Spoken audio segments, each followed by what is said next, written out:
Hola amigos. Hoy estamos una semana más con Karma Alba, eh, que, y yo mismo, hablando sobre conceptos, sobre cómo superar los ataques de ansiedad, el TOC, la hipocondría. La hipocondría es un tipo de TOC, por lo tanto, un poco hablar de lo mismo, pero está tan extendida que, eh, que, que, bueno, lo separamos, ¿no? Pero en realidad lo mismo. Hipocondría y TOC y ataques de ansiedad. Y estoy aquí con Karma Alba, que os recuerdo que es una persona, Karma, que superó hace 20 años un trastorno de ataques de ansiedad muy bien, con un método parecido a este de los 4 pasos o similar. Y entonces, con toda su experiencia, nos puede aportar mucho valor a todos los que estén llevando a cabo este trabajo, ¿no? Por cierto, Karma, ¿cuánto tardaste, cuánto tiempo tuviste tú estos ataques de ansiedad? Yo estuve 3 años con ataques de ansiedad, bueno, hasta que logré entender que era la ansiedad, porque, o sea, cuando desgrané todo, 3 años. Wow. Y luego, ¿cuánto tiempo estuviste desde que empezaste a aplicar un buen método, el método que nosotros, similar al que nosotros hacemos, hasta que te curaste del todo? El método es el mismo, lo que pasa es que yo no sabía que eran pasos, pero hacía exactamente esto, ¿no? Desde que supe aceptar profundamente que entendí esto, un mes. Un mes, wow, increíble, ¿no? Sí, porque cuando entiendes qué te pasa y entiendes que todo es irracional, ¿no? Ya está. Aunque antes, corrígeme si me equivoco, estuviste algún tiempo, algunos meses, no sé cuánto tiempo, intentando hacerlo, pero no le habías cogido el tranquillo y no lo hacías bien del todo, pero formó parte del proceso de aprendizaje también, ¿no? Claro que sí, por eso, o sea, estuve 2 años y 11 meses sabiendo qué es la ansiedad, teniendo mutaciones, teniendo recaídas, entendiendo qué es lo que me pasaba, entendiendo por qué cuando superaba como un miedo, que ya no me daba miedo, volvía a caer a otro, ¿no? Todo esto fue todo un aprendizaje, ¿no? Después cuando lo entendí todo el método, cómo lo tenía que hacer, pues es cuando no duró solo un mes, porque ya no tenía miedo. Qué bueno. Y hoy vamos a hablar con Karma de lo que podríamos llamar el binomio miedos racionales y miedos irracionales, ¿no? Esto es fruto de vuestros propios comentarios que habéis hecho, vuestras sugerencias de temas a tratar, ¿no? Y sobre este tema, déjame que, Karma, que yo diría un concepto que creo que puede ser muy interesante a mucha gente, porque mucha gente tarda mucho en tratarse un TOC, por ejemplo. La gente a veces tarda 7 o 10 años antes de acudir a un especialista, ¿no? Y durante mucho tiempo están tolerando y aguantando y sufriendo esos miedos irracionales, esos miedos a esas amenazas, esos pensamientos que son el TOC.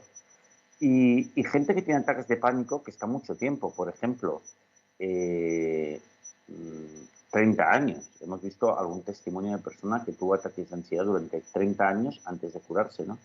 Entonces, yo creo que hay un punto en el que si una persona, si tú ves que la gente que hay a tu alrededor, tu marido, tu hermano, tus amigos, no tienen determinado tipo de miedo en absoluto, además les parece hasta raro el hecho de tener esa reacción, eso te lo has de sacar de encima. No, eso es irracional, no lo toleres. Es decir, coge y di, bueno, yo no tengo que tener esto. ¿Por qué? Porque mucha gente, bueno, lo da porque, bueno, todos somos diferentes, quizás no pasa nada. Pero el problema está en que esos miedos pueden crecer, crecer y crecer, porque tú en realidad estás evitando, evitando y evitando. Y entonces llegará un momento que sí dirás, hostias, esto es intolerable, mi vida se va al carajo, pero ya porque no puedo con este miedo tremendo. Bueno, si lo hubieses tratado antes, pues mejor, más fácil es, menos tiempo te dura. Entonces yo creo que por ahí, si tú ves que tienes un miedo que netamente la gente de tu alrededor no tiene, incluso lo ve rarísimo, no entiende, ese miedo es absolutamente irracional y este miedo no te corresponde. Por ejemplo, tú tenías algunos de estos miedos que decías, bueno, la gente a tu alrededor no los tenía, ¿no? Claro, o sea, yo tenía miedo al propio latido de mi corazón, ¿no? Por ejemplo. ¿Qué más irracional que puede haber que eso? Tener miedo a sensaciones internas corporales, ¿no? Exacto. Pero ya lo vas viendo claro, ¿no? Que la demás gente cuando se le acelera, porque es que, claro, el corazón tampoco es un ritmo constante, ¿no? Te pasan cosas en la vida, vas a correr, se acelera, ves una peli, se acelera, ¿no? Pues la gente, o sea, cuando Hasta no le tienes, gusta.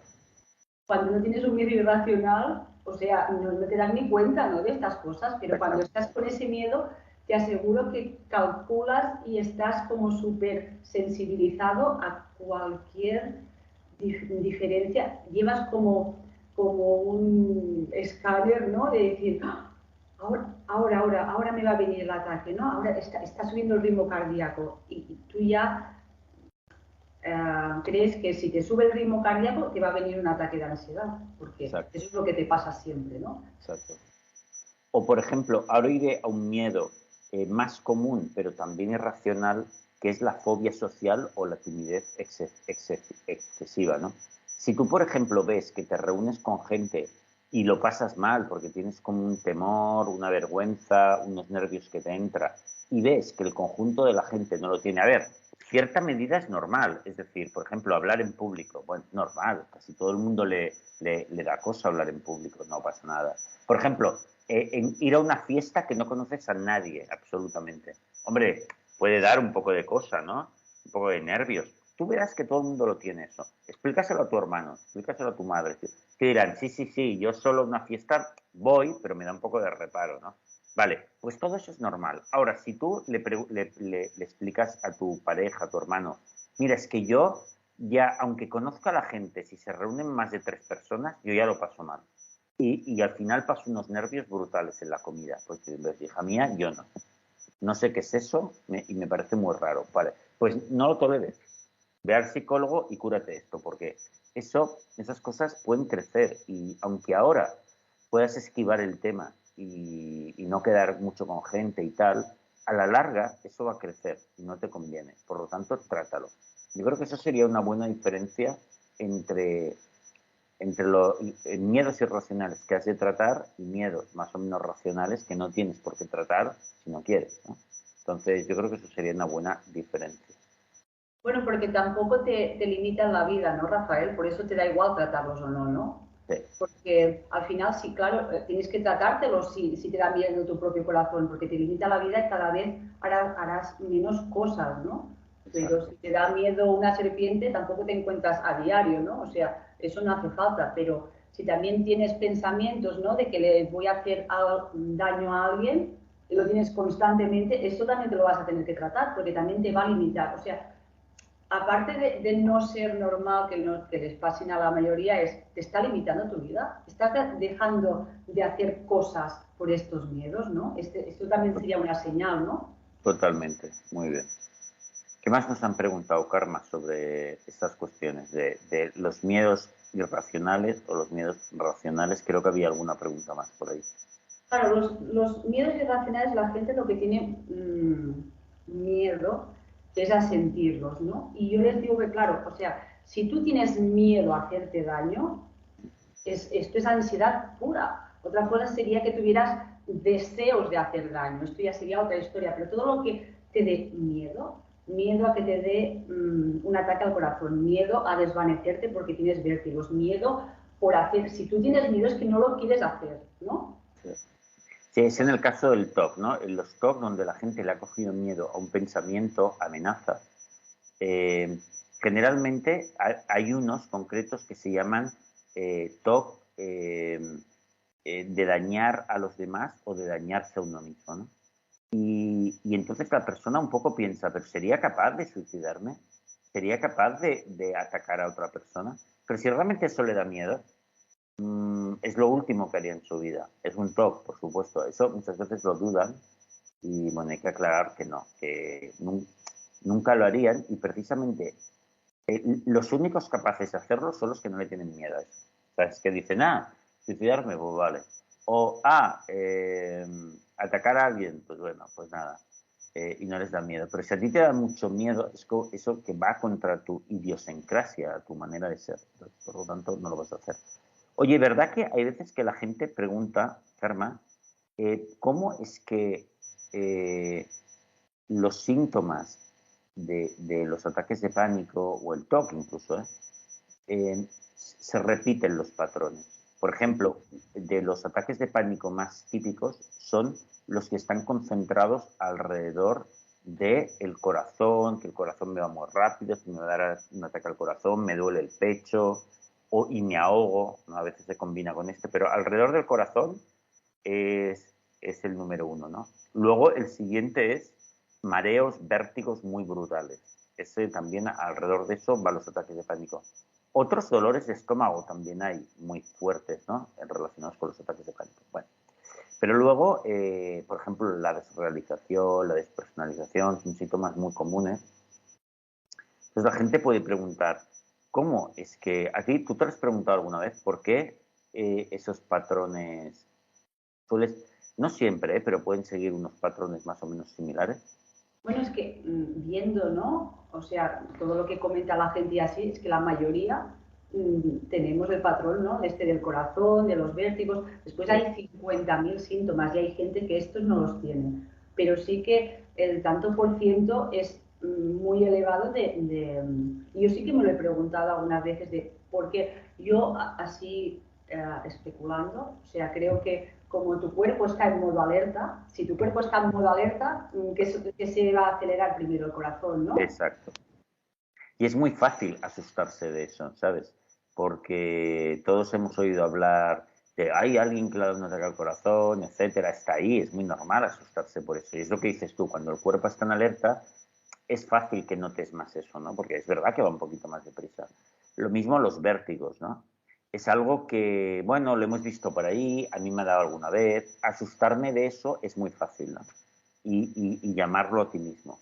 Es porque son síntomas del cuerpo muy fáciles que te asusten. Es decir, es muy fácil que el cuerpo produzca diferencias en eso, en momentos, y que nos asustemos con facilidad de eso. Y con el TOC pasa lo mismo. ¿Por qué la gente coge TOCs muy similares? Bueno, porque son cosas que los seres humanos nos podemos asustar con facilidad. Por ejemplo, de las enfermedades. Pues es fácil, porque ¿quién no se le ha pasado por la cabeza? Ostras, no habré contagiado de esto. Bueno, es normal, porque es una cosa muy fácil de la que te puedes llegar a asustar. Por lo tanto, sigue patrones muy similares porque es lo normal de que nos asustemos los seres humanos y que luego entre en bucle esa preocupación también. Oye, me gustaría preguntarte una cosa curiosa. Tú, que hace tantos años, Karma, que has superado los ataques de ansiedad totalmente, ¿cómo te llevas tú con los miedos que son racionales? Es decir, porque todos tenemos miedo, algún miedo que es bueno tenerlo, que es racional. Por ejemplo, puedes tener miedo a que te despidan del trabajo, si el jefe se ha cabreado. Puedes tener miedo normal, puedes tener miedo a que alguna vez te deje la pareja, ¿no? Se te pasa por la cabeza y dices, ay, o me sea infiel, o a un cambio importante en tu vida, ¿no? De laboral o de lo que sea. Entonces, ¿tu relación ha cambiado después de haber superado los miedos irracionales? Totalmente, porque ahora los sé gestionar, ¿no? O sea, yo los miedos racionales los tengo, pero sí que me duran menos en el tiempo, ¿no? O sea, que si tengo miedo a que me despidan del trabajo, sí que me voy a preocupar en un inicio. O sea, eso no lo he conseguido. O sea, yo he conseguido restar tiempo a las preocupaciones, ¿no? Es decir, vale, primero poner la balanza, ¿puedo hacer algo con esta preocupación? Si la respuesta es sí, me ocupo. Si la respuesta es no, pues intento quitarlo. O sea, siempre ir desgranando cada cosa que me preocupa. Bueno, hay muchos que son desechables totalmente, que ya paso. O sea, tenemos 50.000 pensamientos al día, ¿no? Pero pensamientos así importantes es primero, valoro, ¿no? Si puedo hacer algo o no, esto es muy importante, porque la mayoría no puedes hacer nada. O sea, ¿para qué me voy a preocupar, no? Y si puedes hacer algo, pues ponerte. Y es lo que te comentaba antes, ¿no? Miedos así irracionales, yo qué sé, las serpientes me dan miedo, pero no me voy a exponer a serpientes, no me interesa. Exactamente, qué bueno. Pues me encanta, porque es verdad, chicos y chicas que nos estáis escuchando, hacer este trabajo que es muy duro y que para algunas personas les puede llevar más de un año completarlo, o 2 años incluso, o 3, como hemos visto algunos casos, es un trabajo muy duro, pero que vale increíblemente la pena, por 2 razones fundamentales y más. Pero 2 razones son, uno, porque te quitas algo increíble que te impide gozar de la vida, y por otro, porque alcanzas un nivel de fortaleza y de armonía interior que desconocías. O sea que, por lo tanto, vale la pena hacerlo. Pues Carmen, te mando un abrazo muy grande allí a Olot, desde Barcelona, y nos vemos la semana que viene. Perfecto, Rafael. Hasta la semana que viene. Chao.